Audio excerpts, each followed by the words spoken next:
Bismillahirrahmanirrahim. Assalamualaikum warahmatullahi wabarakatuh. Pada pembahasan kali ini kami akan membahas tentang isi perjanjian adil progresif Khalifah Umar saat membebaskan Palestina. Khalifah Umar bin Khattab merupakan khalifah kedua Islam yang berhasil membebaskan kota Yerusalem pada 637 Masehi. Pada tahun 637, tentara Muslim mulai bermunculan di sekitar kota Yerusalem. Yang bertanggung jawab atas Yerusalem adalah Patriark Sophronius, perwakilan pemerintah Bizantium, serta pemimpin gereja Kristen. Pengepungan ini berlangsung selama beberapa bulan, dengan beberapa kali terjadi pertempuran sengit antara kedua belah pihak. Akhirnya, pada tahun 638 Masehi, Bizantium menyerah dan bersedia menyerahkan kota itu kepada pasukan Muslim. Namun ia menolak untuk menyerahkan kota itu kepada siapapun selain Umar bin Khattab sendiri. Meskipun banyak tentara Muslim di bawah komando Khalid bin Walid dan Amr bin As mulai mengepung kota, Sophronius menolak menyerahkan kota itu kecuali Umar sendiri yang menerima penyerahan itu. Mendengar kondisi tersebut, Umar bin Khattab meninggalkan Madinah, berjalan sendirian dengan seekor keledai dan seorang pembantunya. Umar bin Khattab meninggalkan Madinah dan melakukan perjalanan ke Yerusalem untuk menerima penyerahan kota itu secara langsung. Ketika sampai di Yerusalem, Umar bin Khattab disambut dengan hormat oleh pasukan Bizantium. Ketika Amirul Mukminin tiba di Yerusalem, dia pun disambut oleh Sophronius yang pastinya takjub karena khalifah umat Islam, salah satu orang paling berkuasa di dunia pada saat itu, hanya mengenakan jubah sederhana dan tidak bisa dibedakan dari jubah pelayannya.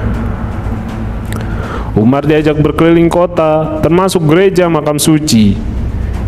Ketika waktu sholat tiba, Sophronius mengajak Umar untuk sholat di dalam gereja, namun Umar menolak.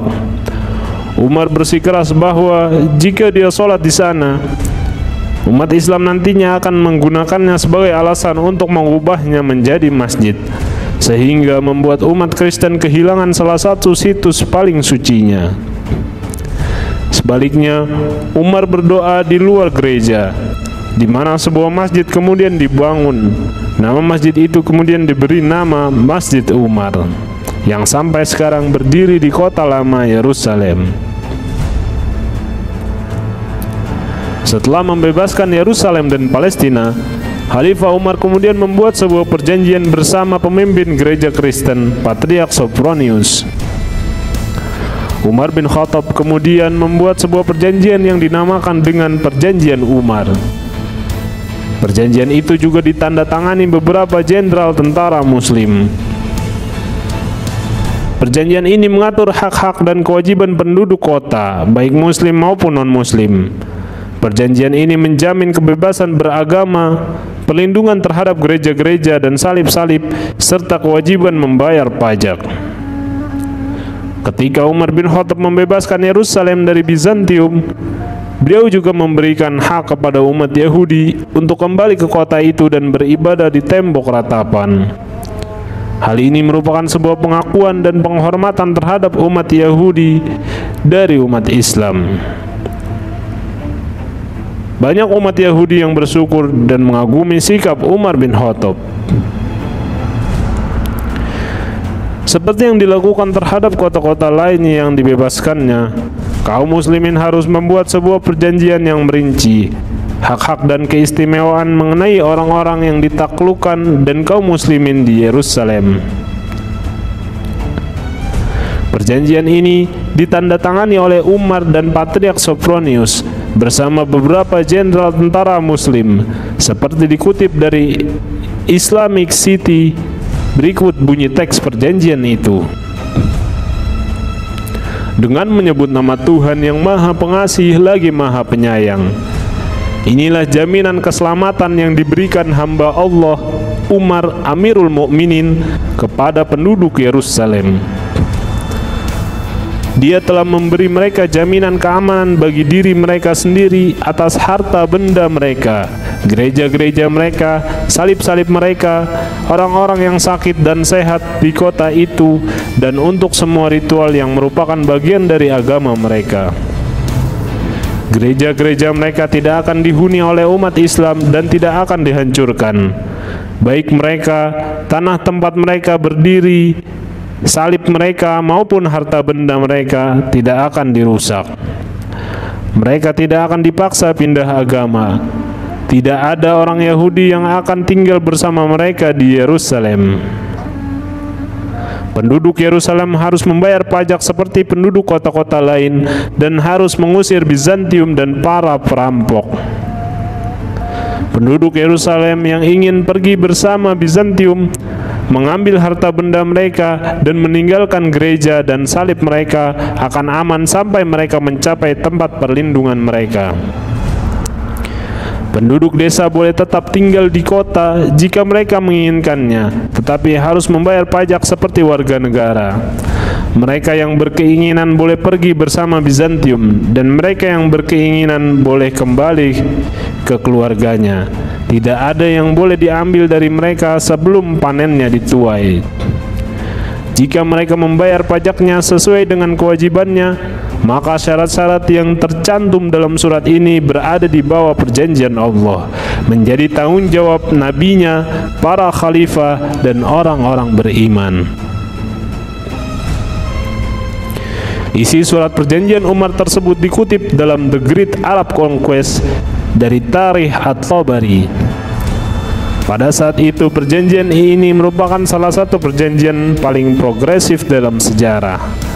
Sebagai perbandingan, hanya 23 tahun sebelumnya ketika Yerusalem ditaklukkan oleh Persia dari Bizantium, sebuah pembantaian besar-besaran diperintahkan.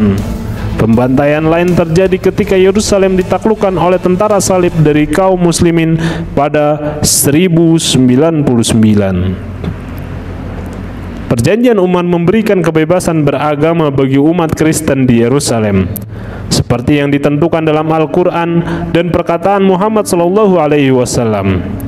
Ini adalah salah satu jaminan kebebasan beragama yang pertama dan paling signifikan dalam sejarah. Meskipun ada klausul dalam perjanjian mengenai pelanggaran orang Yahudi memasuki Yerusalem, keasliannya masih diperdebatkan. Salah satu pemandu Umar di Yerusalem adalah seorang Yahudi bernama Ka'ab al-Ahbar. Umar selanjutnya mengizinkan orang Yahudi untuk beribadah di bukit Bait Suci dan tembok ratapan. Sementara Bizantium melarang mereka melakukan aktivitas tersebut. Dengan demikian, keaslian klausul mengenai Yahudi dipertanyakan. Namun, yang tidak perlu dipertanyakan lagi adalah pentingnya perjanjian penyerahan diri yang progresif dan adil, yang melindungi hak-hak minoritas. Perjanjian tersebut menjadi standar bagi hubungan Muslim Kristen di seluruh wilayah bekas Kekaisaran Bizantium. Dengan hak-hak penduduk yang ditaklukkan dilindungi dalam segala situasi, dan pemaksaan pindah agama tidak pernah menjadi tindakan yang direstui. Umar segera memulai menjadikan kota Yerusalem ini sebagai landmark penting umat Islam. Dia membersihkan area Temple Mount atau Al-Haram Al-Sharif, tempat Muhammad SAW naik ke surga. Umat Kristen telah menggunakan daerah tersebut sebagai tempat pembuangan sampah untuk menyinggung perasaan orang Yahudi. Lalu Umar dan pasukannya secara pribadi membersihkannya dan kemudian membangun sebuah masjid yang kini dikenal dengan Masjid Al-Aqsa.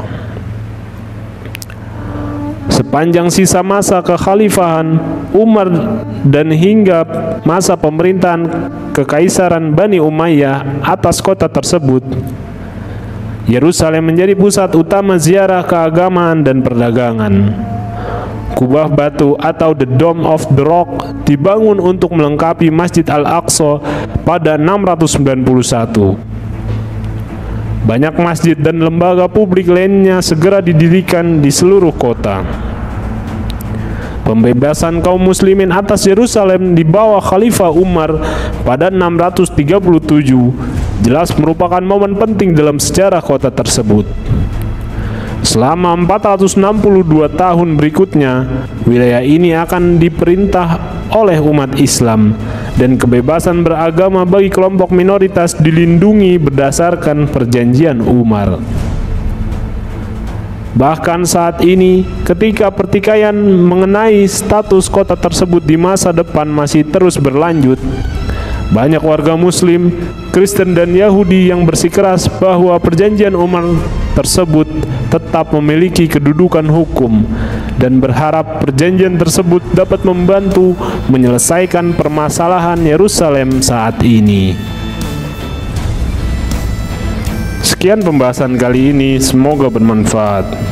Dan jangan lupa share, like, dan subscribe channel kami agar terus dapat mengikuti perkembangan update video dari kami.